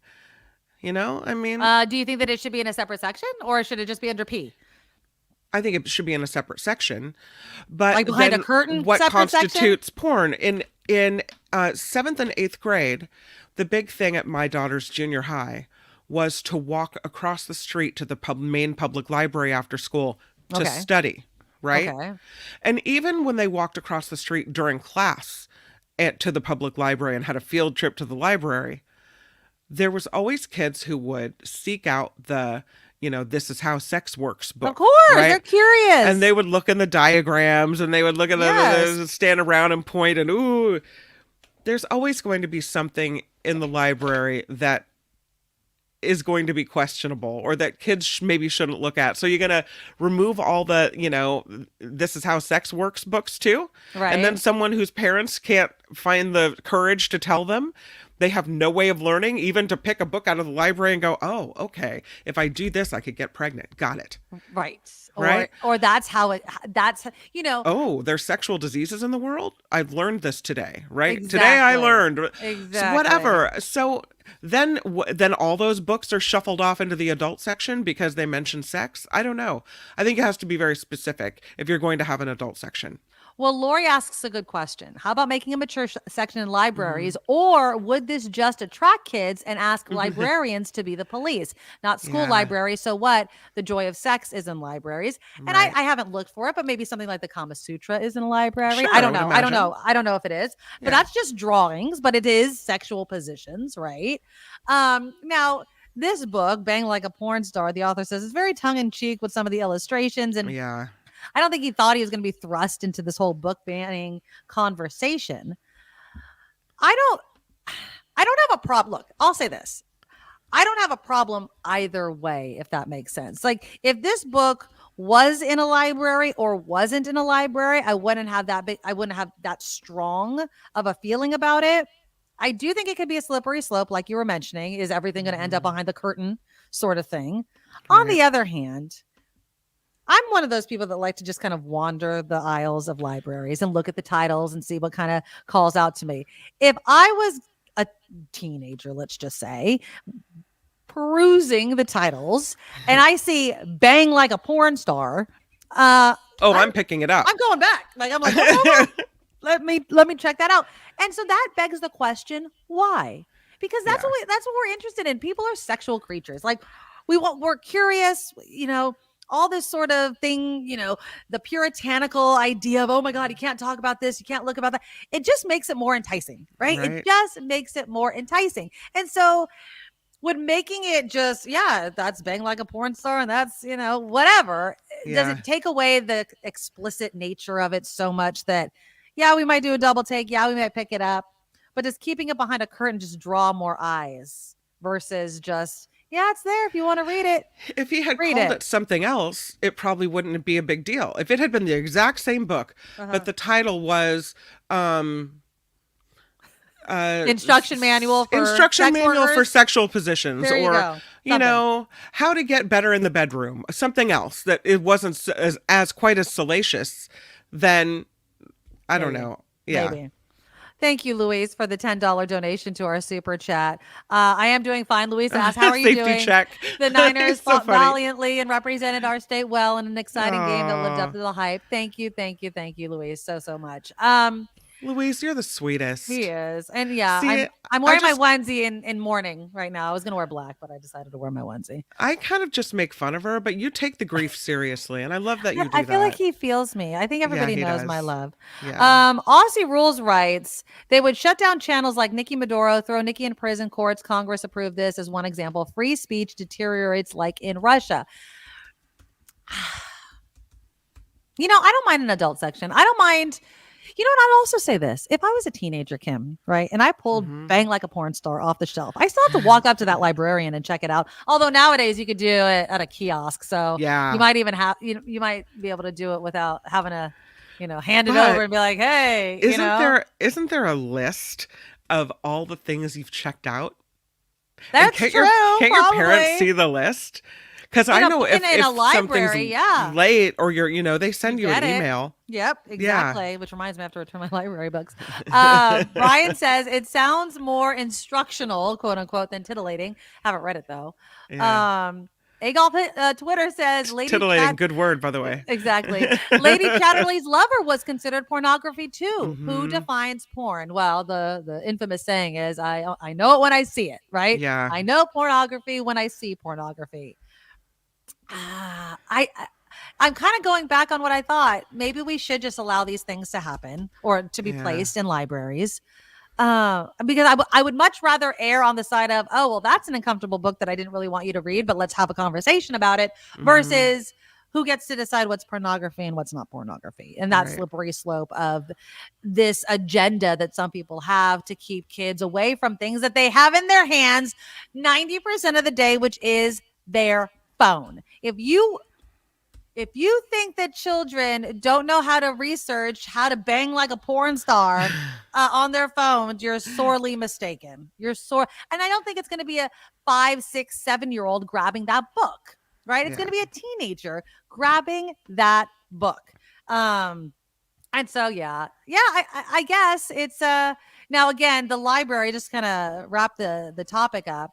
The library has, I guess, sent back or not going to have more copies of this book available to them. But apparently it's been checked out several times since it was purchased 5 years ago. Let's So it's find out not new. who checked it out. I mean, I don't want names. But remember when you used to have to You write know? your name in the library book? It wasn't digital, and so you'd see the your signature. Like, know? I wanted to check Like, out. I want to Bang know, Like a Porn Star. the report should say something like this. A 56-year-old teacher checked out this book on Right. February 2nd. Exactly. A 14-year-old high school student checked on. Wait a minute. Yeah. Right? A 23-year-old aspiring stripper checked out this book on whatever. I'm like, who's looking at the book? Right. Who? And again, if it's a school library, and this is not a school library, it's a public library, which I think it is different. But if it's a school library and you really are trying your best to hold off on exposing your child to whatever that may be, there is a very simple way. We fill out permission slips for so many different things, for sex education, for field trips, for whatever. Let's add that to the list. You know, I do believe in parental rights. I do believe in including the parents in this conversation. And if you don't feel comfortable, for instance, I started rewatching 90210, Beverly Hills 90210. Oh, I'm really? telling you, yeah. I don't know. I was going down, memory lane. How does that hold up? Does it hold up okay? What's interesting is I want to say maybe the 4th episode of the first season. Now, this was in the 90s. 4th episode of the first season, somewhere around there. They were going to take a sex ed class. And one of the characters' parents would not sign the permission slip to take the sex ed class. And so what did the kid do? He snuck in with his best friend to listen to the sex education, which was about having AIDS and sexually transmitted diseases and not what everyone thinks it's going to be, right? But even back in the 90s, we were having this conversation. It's not new. It's always going to be this push and pull of parents who want to really insulate their kids from it, which again is your right if you want it to be. But there's consequences for not educating your child at an age in which they are exposed to other things, let alone hormonal. let alone having these thoughts and these feelings and things happening to their body. Sure, if you want to just push all that away into the closet because you want to keep little Sally and little Ricky pure as can be, fine. But you're fooling yourself if you think that they're not thinking about it, feeling the feelings, and wanting the information. That's the way life is. So I would much rather have my kid exposed to things that are going to come up, educating them about what they feel comfortable with and not feel comfortable with, than to hide them and have them get information by sneaking into a sex ed class or getting all of their information from a book called Bang Like a Porn Star. Right? I mean, that's the truth. And that's just, parents just need to wake up to that. They really, really do. And so, I don't know if you're going to be able to find it. Yeah. I should have Googled. I don't know if this book is in any other libraries across the nation. It might just be in Missouri, but I'm sure there's going to be all kinds of books that people are upset that their child gets a hold of. So there's some librarian in Missouri is like, woohoo! Exactly. I'm sorry. I would open it up and be like, okay, let's see. Here's my list. These are the lists of books that I would like for the library. How to bang like a porn star. There you go. And no one even said nope. And what if you read that book and you're like, I could never be a porn star, right? I mean, maybe it just educates you away from that lifestyle, right? Maybe that's what does it for you. But I don't even know. Or maybe you're thinking, book. That's how they do that. Yeah. Oh, Jesus, we can go down okay. Let's do some more headlines, and when we come back, we're going to talk about. I love the Bay Area. I love where we live. I don't want to live anywhere else, even though it's expensive as all get out. Yeah. But I have to say, what we choose to spend money on and how much money we spend on things really gives me pause. So we will talk about that when we come back. Please, you guys, click the thumbs up button. Make sure you are subscribed to our show and tell your friends and family about it. And again, thank you to Louise, who came in with that $10 donation and the safety check. Oh, and Bongo Shaftesbury won. Thank you for the $5 donation. I'm okay with keeping porn out of libraries. Ironically, I wasn't allowed to enter the children's section to get a copy of Encyclopedia Brown. I love Encyclopedia Brown. That was one of my favorite books growing up. Why were you not? Oh, because you're an adult. You weren't allowed to go to the children's section. Is that why? Oh, I love Encyclopedia Brown. I'd be pissed. But thank you for the $5 donation and the comments as well. Look for the $sign under the super chat. Donate to our Patreon, please, you guys. The Nikki Medoro Show.com is where you can find the link to that. And we really do appreciate it. All right, let's take a look at some headlines. Now, from around the world to up your street, the Nikki Medoro Show presents News Czar Kim McAllister. Former President Trump attending a hearing today in his federal classified documents case in Florida. He and his attorneys will meet for several hours with the judge in this case in a closed-door hearing without prosecutors present to discuss the case in detail. The judge will consider whether Trump's attorneys can have access to classified materials. A $95 billion aid bill for Ukraine and Israel is moving forward in the Senate. This after a rare Sunday session. Its fate in the House remains uncertain, though. If the bill passes the Senate, which leaders hope could happen as soon as tomorrow, it would then head to the House, where many Republicans have expressed opposition. Somebody coming to the White House today, that would be the King of Jordan. Oh. Yeah, the King of Jordan making a little pit stop at the White House. Hold on for just a minute because something happened to my screen. Oh, you know what? You click on something and all of a sudden your tab goes to a whole nother website. Okay. Sorry. Okay. Fixed, problem solved. The King of Jordan will be at the White House today to discuss the precarious situation in the Middle East with President Biden. It is President Biden's first meeting with King Abdullah since 3 U.S. soldiers were killed in Jordan in a drone attack carried out by Iranian-backed militia, they say. The king will reportedly be asking President Biden to keep pressuring Israel to contain its war against Palestinian militants in the Gaza Strip. So that is happening today. Hope you don't have one of these, but there are about nearly 400,000 Frigidaire refrigerators that are currently under recall. You know what they have? It's a risk of choking because there's some type of plastic that ended up in the ice bucket. Oh no. Yeah, and so they call the side-by-side fridges with the slim ice buckets were sold between November of 2015 and September of 2019. So far, 2 injuries have been reported with these things. So if you have that, be very careful. You I'm telling know, do you have ice I know you got your fancy schmancy ice maker. Do you have ice in your door fridge type thing? I had ice in my door fridge. There have been so many problems with this Samsung refrigerator that I have that we finally just disconnected it and turned it off. Oh, okay. Yeah. I've heard, and obviously we rent, so it came with a fridge, that if you use the crushed ice feature on these doors that have the ice, that actually is what messes up the ice maker. Is the crushing of the ice, and then little bits stay in there, and then it refreezes and it breaks up the. I don't know if this is actually true. And so if you use the ice crush feature at the end of the crushing, you should keep it on the whole ice feature to kind of clear it out.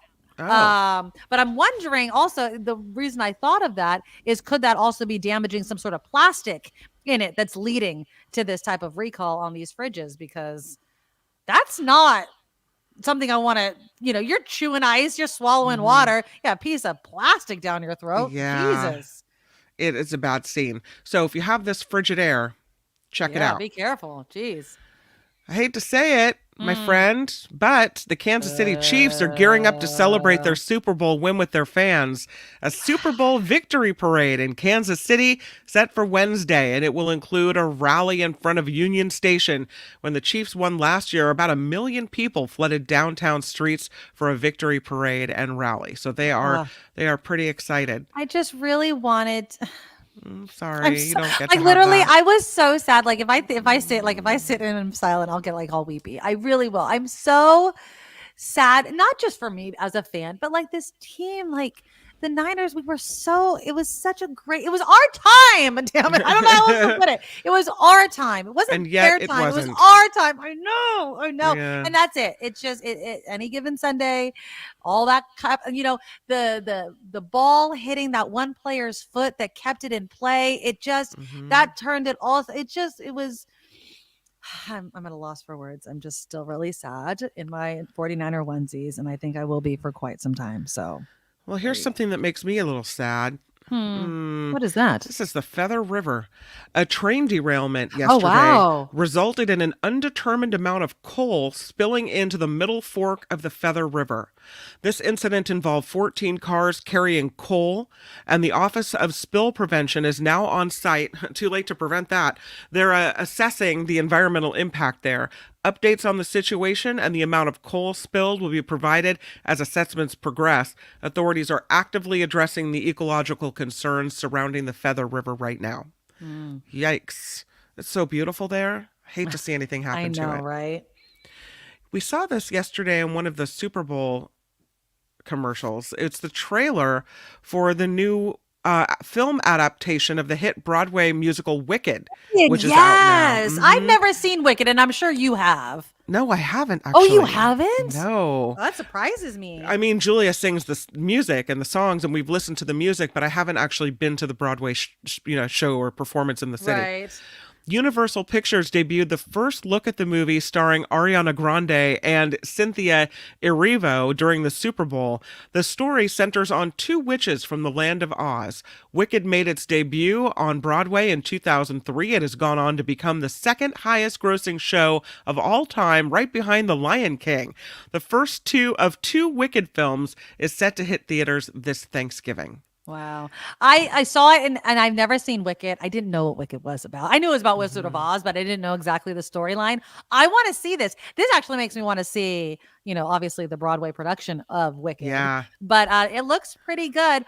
Ariana Grande, though, I'm not trying to be a hater. Oh my God, her voice is so amazing. She can hit these notes that are wonderful. Okay, she was on this show. I'm going to be a little sucker here. Okay. She was on this show called Sam and Kate. Do you remember this? No. I'm pretty sure that was hold on. I want to make sure that I'm right. Or maybe it wasn't Sam and Kate. It was Sam and Cat. Sam and Cat. Okay. She was on the show Sam and Cat. And she had this affect that she created with her voice when she spoke as her character. Okay. And I will never be able to stop hearing it. So when I saw Ariana Grande in this, all I kept thinking is she's going to talk like that moronic sounding character that she played. What can you copy it? Hold on. Okay, hold on. What's the affect? Okay, hold on. Let me see if I could bring this up. Okay.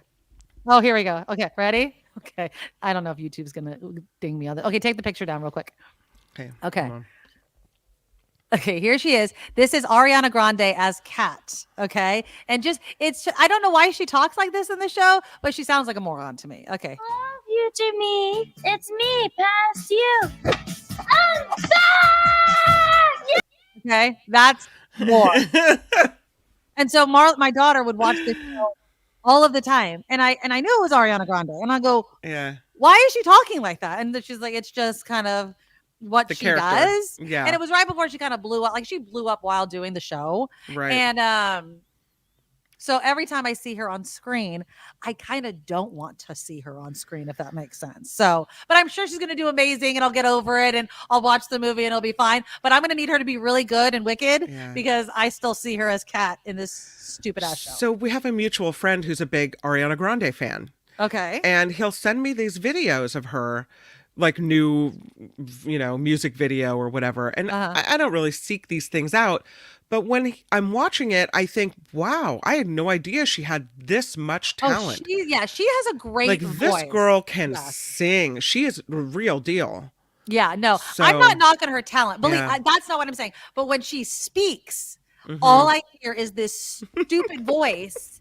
And then she has this and she's very doe-eyed, and I'm not knocking her. She's a beautiful girl, but like this, and so kind of fit with that kind of silly voice that she did. Right. And so it's just like, oh God, not to mention any parent that has their kid watch a stupid asinine show nonstop, you're like, turn it off. So that was the whole other thing. But I want to see Wicked. I'm not trying to say that I don't. I do. And she does have an amazing singing voice. Well, maybe if you see her in this movie, you will. I will change. I hope so. A reformed Ariana Grande person. I don't know.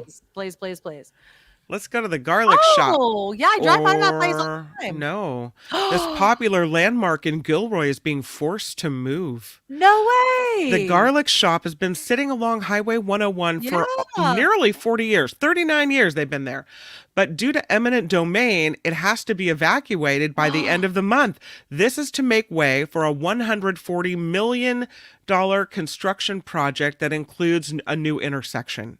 The owners say they have already shipped inventory and set up inside of a tasting room at Rappazzini Winery. But I mean, this is kind of a, it's I want to say, what is that? That's your landmark. 150s. It's like by 156 or something, right? Yeah. 101 and 101 and 152 or 156. Yeah, it's right over there. I drive by it every time I go down there to visit some friends or coming down from back up from Southern California. It's funny. I've driven by it a million times. I don't think I've ever stepped foot in it. So, but it's just one of those landmarks that you drive past all the time. Right. Yeah, exactly. Yeah. Wow. Well, you're going to see more and more of this. As these buildings, and all that stuff starts to come up. So, wow. But at least it's going to move. It's not going to go away. Right. But maybe it'll go more into Gilroy. So there you go. Oh, Valentine's Day is this week. Yes, and it is. Apparently, I did not know this. It is a very popular time for couples to get engaged and a busy time for lawyers who craft prenuptial agreements. There's an attorney in Texas, Melinda Eitzen, specializing in marriages. She says people are tying the knot later in life, and that means they built up some wealth, which needs to be protected. So the later you get married, the more money you got, the more likely a prenup is coming your way. She says there's less of a stigma these days about having a prenup. The legal paperwork might be simple, but she says it isn't easy. The terms of the prenup need to be hashed out, and that is where a lawyer comes in. So happy Valentine's Day. Yeah. Will you marry me and will you sign a prenup? How do you feel about prenups? I think it depends on what you got and, being smart. I mean, if you're two people that come into the marriage with not very much. Right. And your goal is, I would assume you and your husband and me and my husband, we came in to the marriage. We wanted to have families, we're kind of equal in what we bring. At when we got married, I was making more, right? How the tables have turned. Right. But so in this case, I don't really see much of a need for a prenup. Maybe I'm wrong. But if you're Taylor Swift and Travis Kelce, then I'm thinking you need a prenup. But I mean, right? they're both extremely rich. So does that negate the need for a prenup? She's No? much richer than him. You think so? Oh, Yeah. Yeah. And I bet think you're it's right. Yeah. I think it's really smart to say, listen, here's all my assets, here's all my assets. If we separate, here's what happens. Right. I don't think it's saying we are going to. She's but I like a think million it's times- very millions smart times. if you're somebody of means to protect yourself. Taylor Swift's net worth is 1.1 billion. Travis Kelce has a net worth of about 30 million. So yeah. I mean, 30 million is a lot of It's money. still a lot of money. That's fantastic for him, but it's it's so not it's not Taylor romantic. Swift money. I mean, they're making it's as if the prenup is stronger than the marriage vows, right? It's like my vow is till death do us part. This prenup tells me, maybe not so much. You know what I mean? So your prenup says, but if that should not happen, right? If something we have a happens. plan in Yeah. place, right? Yeah, I don't mind know. if you're somebody that needs to have What a if little you're bit not, of though? protection. I mean, what if it's not that big of a difference, but a little bit of a difference? I still think it makes sense to protect. Yeah. I don't Like, know. what if you're an older person? I look at someone like my mom who, I don't know, she owns her house type of right. thing. So you don't want to like lose all that. And someone could scoop in, and I feel like it's okay to protect yourself and also go after happiness as well. Yeah. And I don't know, maybe they will get married. They're of the age where it's kind of Yeah. Esther get off the pot kind of thing. Right. They're both exactly the same age. Yeah. They're both born in 1989. I could see it happening. I don't think they should do it yet. I think definitely date a year. At their age, I don't think you need to date like for 5 years or something. Right. But at least a year. Get through this tour and then be like just home. I think Taylor Swift definitely needs to take a break from performing and touring to give the relationship a true shot. If you're constantly away from each other, then you're still kind of in that honeymoon stage. And that could be dangerous when the lights start dimming. You know what I mean? Or So the only time you're together, basically, is when the cameras are zeroing in on you all. yeah. Right? And it's a lot of pressure though. You know what I mean? Like that's a lot That's of a pressure. lot of pressure on the relationship, too. Yeah, yeah. Ron Cook, I still say this as a big joke. You ever seen Raw? Eddie Murphy has this whole bit about a woman. I think she comes from Africa, and she comes and then she's educated by American women about getting half of your man's money. So, but again, it matters what state you live in, by the way, on whether or not you get half the money, even if you don't have a prenup. So it matters where you live. Here in California, yeah, you're giving up half your money if you don't have a prenup. So there you go. Yeah. Jim says, I think people should list what they come into the marriage with, and none of that is 50% given after a divorce. And yeah, she is way richer. She's 1.1 billion. He's 30 million. I guess just their star status is high right now. Although I think she's going to last as a star a lot longer than him because a footballer's career is not that long. You know, it doesn't, not necessarily. But I mean, he's kind of like didn't he break a Jerry Rice record? So he becomes more of a, like but I a don't think they're gonna long-term do- football celebrity kind of guy. Maybe. There's a lot of don't people know. that do a lot of things. So I don't know. But I'm not wishing Travis Kelce harm. It's a very physical game. He's a very physical guy. I know people aren't happy about what he did to Coach Reid. Let Coach Reid handle it. And but can I show you a couple of things I didn't include when we were talking about the Niners, since we're talking about Travis Kelce and his crappy. Please. So I did some things trying to be, good luck. I don't know if you guys saw it. I put a sticker A of ladybug on your ladybug on my shoe. I was trying for good luck. You are so funny. Here's a picture of Nugget, who was totally celebrating with all of us, and my mom. This is my mom and the dog, who she completely spoils, by the way. I mean, he would not leave her side. So Nugget was even celebrating, but I wasn't here on Friday. And I forgot to tell you guys what I was making, but I made the best. Got rave reviews. Now, this is before it went in the oven. And because once it came out, everybody devoured it. I made pastrami Reuben sliders. Oh, okay? wow. Those are King's Hawaiian rolls, right? Yeah, love them. I don't separate them. I just cut it all in half, right? Mhm. And then we put a little Dijon mustard on the bottom. And then I put the pastrami that I had sliced at the deli. Okay. I put like Probably I went 1, 2, 3, 4, 5, 6, 7, 8, 9. I think there's like 9 pieces of meat, but like probably so it's like 3 pieces for each slider, because it's laying all the way across. So I had all the pastrami, sauerkraut, Swiss cheese, and then Thousand Island dressing, and bake it in the oven, 350 for 20 minutes. These were the most delicious things I've ever made in my entire life. I want to have one for lunch. I'm telling you, it is so freaking good. So again, King Hawaiian rolls, a little Dijon mustard on the bottom, pastrami, layer it as high as you want, sauerkraut, Swiss cheese, Thousand Island dressing. It is so freaking good. I am telling you, they were a hit at my Super Bowl party. It sounds great. Will you post the recipe for us somewhere? I'll post it. I didn't make it up. I found it on the Instagram. But I mean, it was and it's easy. Like I literally put that together in 2 minutes. You put it in the oven for 20, and then you just slice it when it's done, and it's so good to go. So I really, really liked it. It was yummy. Well, speaking of the Super Bowl, if the 49ers had won, we wouldn't have gotten this picture. We get that picture enough. I mean, there they are, the post-game smoocheroo. You want to know what I was thinking the whole time? And this is just the snarky Which one's part better? of me. Oh, that's a little further away. He's so sweaty. Like that's all I kept sweaty. thinking. But I bet And she she's gets like, sweaty too. I don't care. I'm gonna smooch him anyway. Exactly. Yeah. I'm happy for them. I'm happy also that we don't need to be so focused on their relationship, and I want them both to be happy. I'm rooting for them. I am hands down rooting for them, but I am so done with everybody putting a camera on this poor couple. It's not giving them a chance. It's just not giving them a chance. Did you read the article? I think I sent this to you too.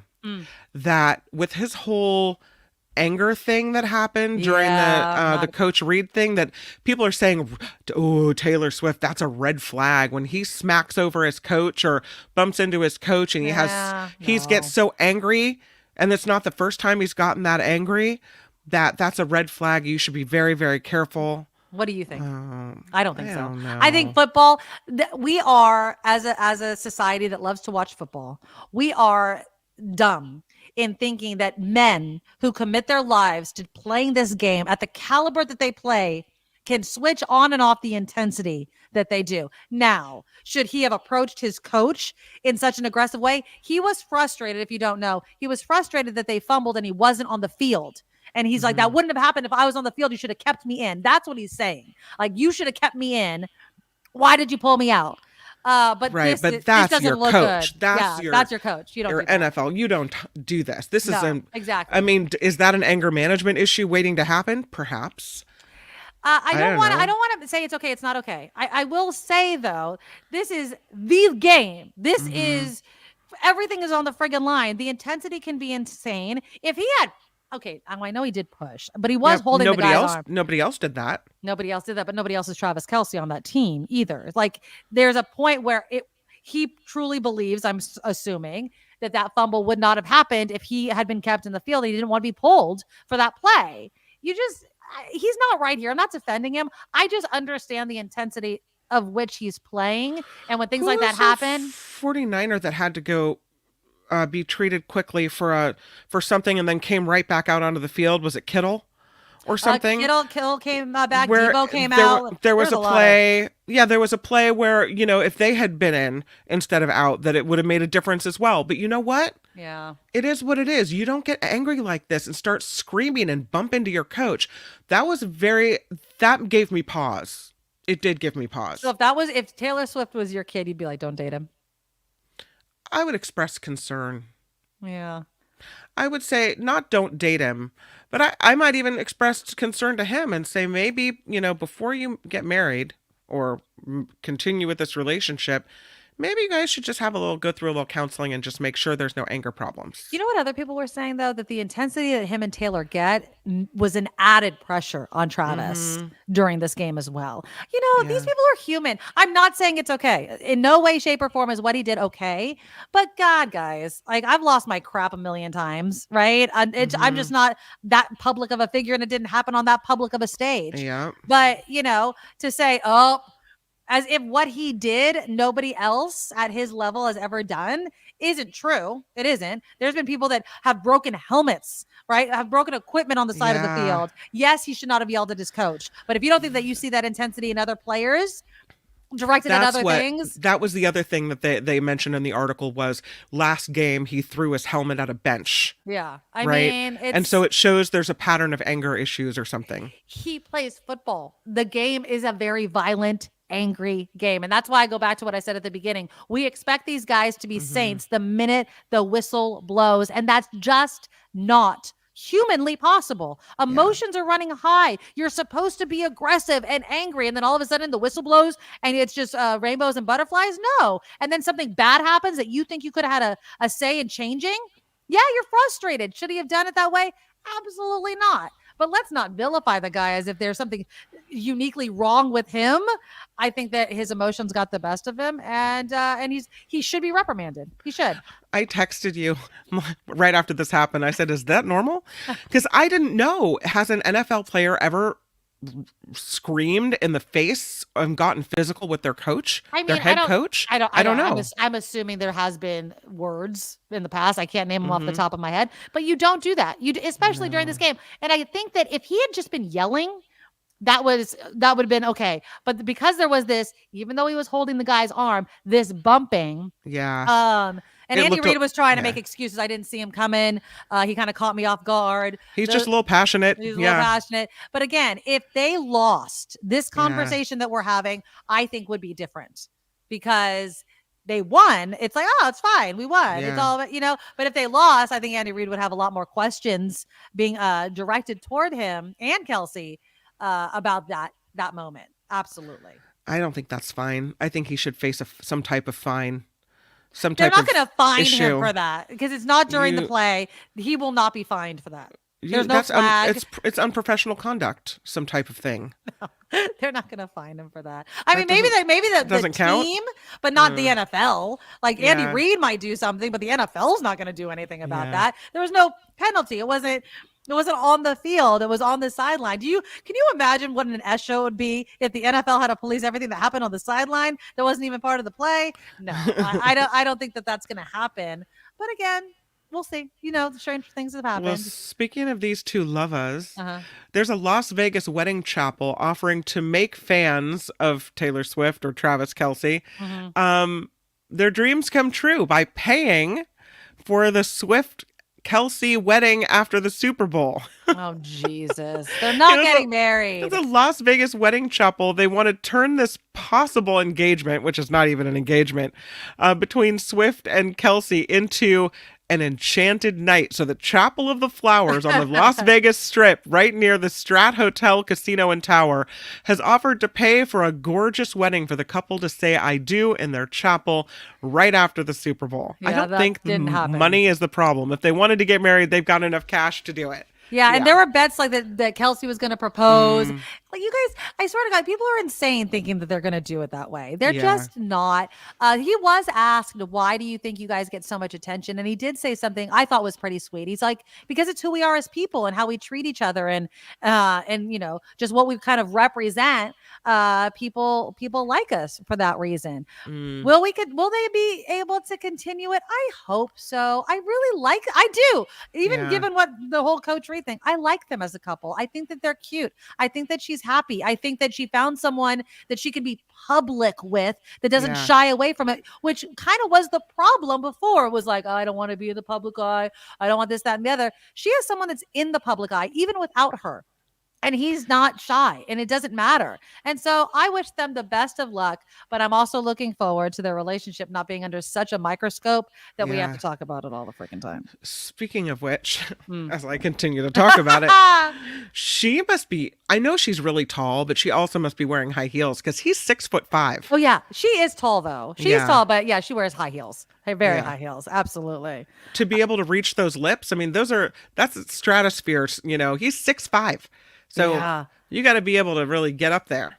I mean, I don't know. And he's a big dude. You know what I mean? On the other hand, John asked, would they have won if he hadn't gotten worked up? Ooh. I mean, I don't know.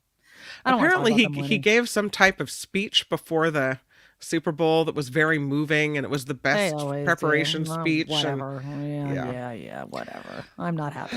Well, this report is sponsored by you. It is. Anybody want to All donate that to my looking at- sad yeah. cause, please? Poor Nikki Medoro and your little 49er swansea. I couldn't take it off. I just had to keep it on. I was like, you know Aw. what? I'm wearing it today. Does it have a little hood? You can put on the hood for us. Show us what it is. My headphones are really big. And this So is the sad. face of the 49ers I know. nation. Yes. So sad. I'm Kim McAllister. Oh, find us at thenikkimedoroshow.com. That's where the Patreon and PayPal links are. Thank you to those of you who have super chatted and super stickered us up today. We appreciate that. I'm Kim McAllister. This is The Nikki Medoro Show. All right, real quickly, speaking of money and spending what we spend money on, okay? Did you, and okay, if you know the answer, you know the answer. But where is it? I had the picture. Where did they go? There's so many pictures in here. Oh, here we go. How much do you think, my friends, that we are going to be paying for another crapper in San Francisco? So this is in Noe Valley. Apparently, they've been trying to build this public toilet. It's expected to open in April. Construction will start this month. This is at the Noe Valley Town Square. How much do you think this crapper is going to cost? Not $300,000 more, not $10 million less. So it's not $10 million and it's not $300,000. $11,780. That's quite a specific number, Trevor. No, way too low. Oh, that's the amount of votes that Donald Trump had requested. They find. Not 2 million, but you're Well close, done, Trevor. JT. You're close, JT. Yes, thank you, Trevor. 300,000, but some of it was donated. No.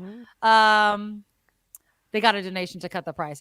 $100,000. Okay, so according to the Chronicle, plans to build that public toilet did face backlash when Assemblymember Matt Haney secured $1.7 million in state funding for the restroom. Residents have been asking for one since it opened in 2016. I can't imagine building a plaza without a bathroom, but that's San Francisco for you.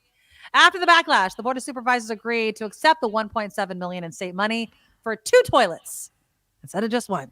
So the second restroom is planned for Reseda Park, that's in Bernal Heights, which also does not have any restrooms.